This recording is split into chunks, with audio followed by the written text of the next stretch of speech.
President Shri GVL Narsimha ji, please.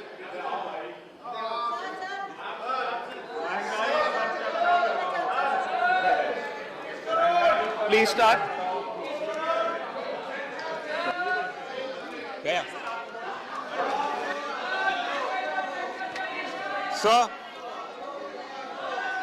thank you for the opportunity to speak on this important bill.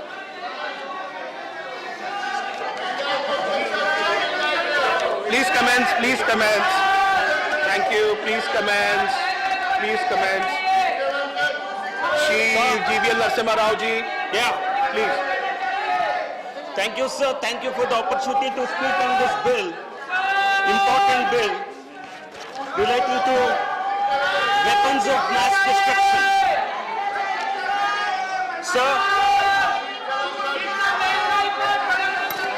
Sir, the weapons of mass destruction include anything that is capable of inflicting mass casualties and or destroying or rendering high-value assets as useless. So,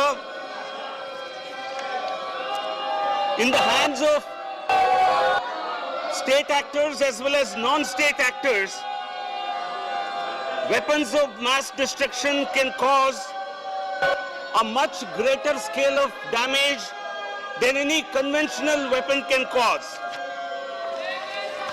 So, as per international obligations, this is an amendment bill to the Act of Parliament that was passed in 2005.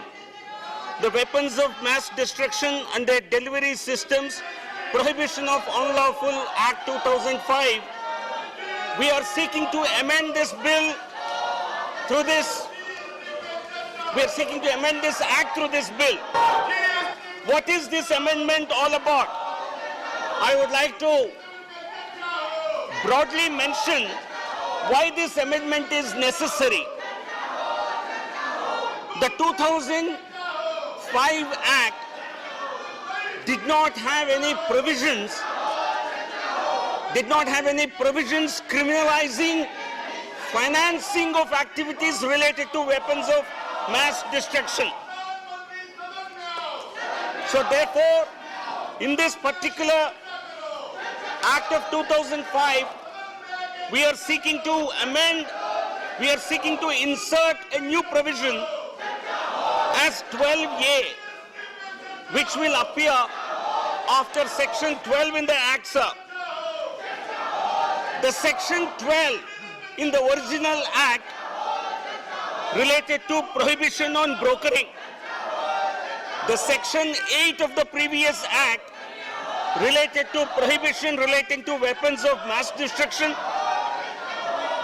Section 10 related to prohibition as regards intimidating acts.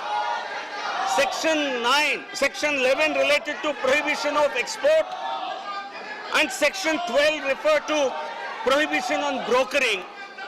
But prohibition to financing activities relating to financing of weapons of mass destruction was not there. That provision did not exist. But in the light of UN Security Council resolutions, see, there was a UN Security Council registration, resolution 1540. Request all members to please go back to their seats. I request all members to please go back to your seats. And the 2005 Act, as I mentioned, did not have provision for the financing of terror activities. I'd like to read this new insertion of Section 12A in the proposed Act.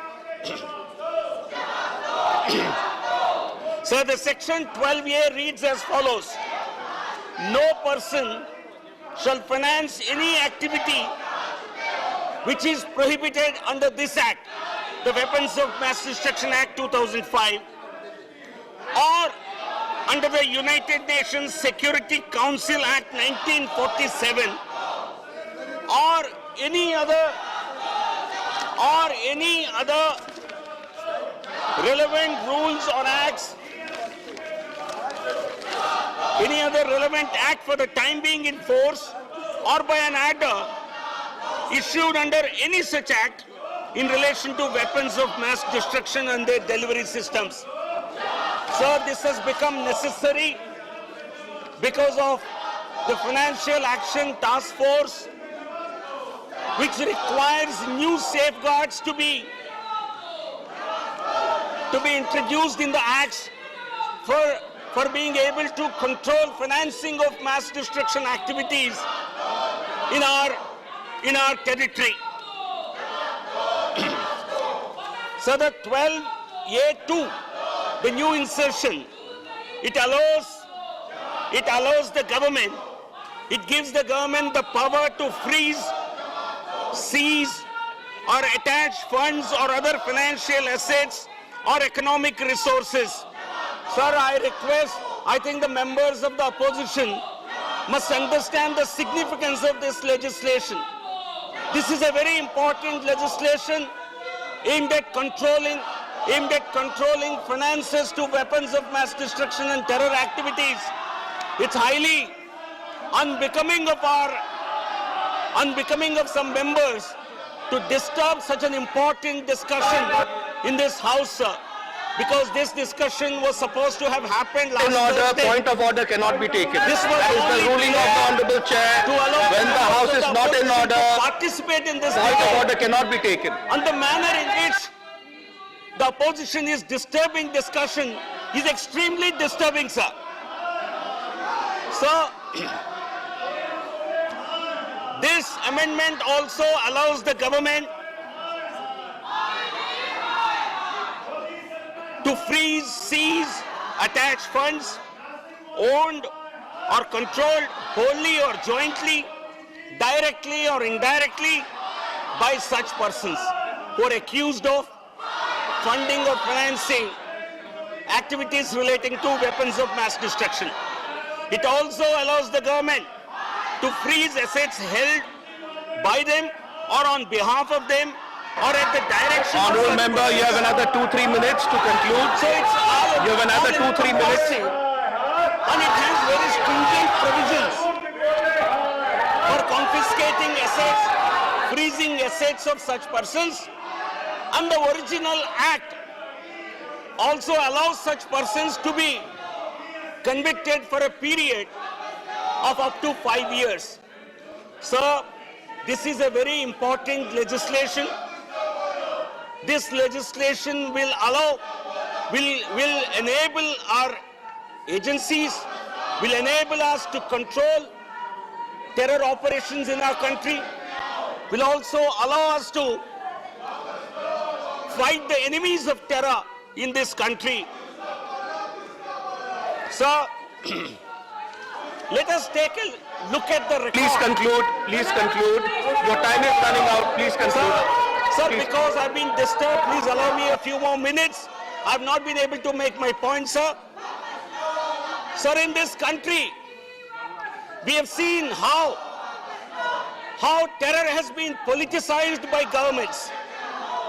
We have seen the previous UPA government coining terms such as Hindu terror, saffron terror, only to mislead investigations into acts of terror and to give a safe passage to a number of terror organizations who have actually caused huge havoc in this country. Sir, Samjhauta blast which happened in 2007. We'll have to conclude. We'll have to conclude. The time is out. There are another 5 speakers. There are another 5 speakers. Please, 1 minute. 1 minute, please conclude. So the UPA government politicized terror. It has also done appeasement of vote banks only to blame Hindus who are not responsible for any acts of terror. By blaming it on Hindu terror, government tried to indulge in appeasement of terrorism. The NIA court verdict in the Samjhauta blast clearly bear this out. The investigations were not conducted properly and the whole focus was on politics. Sir, Honorable Prime Minister has put terrorism on the global agenda, and at every meet, Please conclude. G20, Please conclude. BRICS, at every platform, Honorable Prime Minister highlighted the issue of terror, and today the whole focus. Thank you. We'll have to go to Shri Mahesh Chetmalani ji. We'll have to go to Shri Mahesh Chetmalani ji. Seeks maximum attention only because of Honorable Prime Minister's initiatives. House is in order. When the House is in order, I'll allow a point of order. House is not in order. That's the chairman's ruling. No. Please conclude. Please conclude. This is the travesty of our security. Please conclude. This is highly Thank you. unbecoming of the opposition. I'll have to move on. This parliament to disturb this house on an issue of national security, on the issue of fight against global terror. Thank you, sir. Thank you, Shri Mahesh Chetmalani ji. Shri Mahesh Chetmalani ji.